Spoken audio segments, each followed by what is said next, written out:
سلام علیکم برادرای عزیز. تخمی کپکای دولنگی برید، تخمای بهترین، ذاتش ذاتی خوبه، مادهش هم ماده نازه، نرش هم خیل.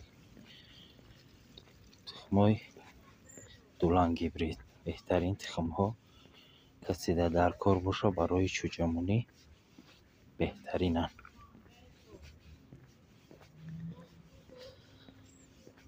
خیل یک چند دونه های، نرخاشو 50 سومونی های، یک دانش 50 سومونی. با معامله دارد، معامله میکنم.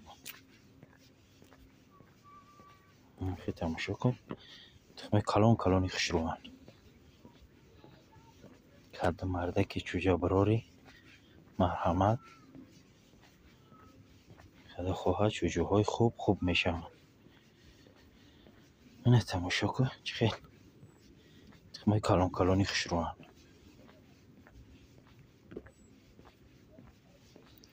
رقماشو در پایانی ویدیو میمونم، رقمای صاحب شه کده میده در کار مرحمت زنگ زنی.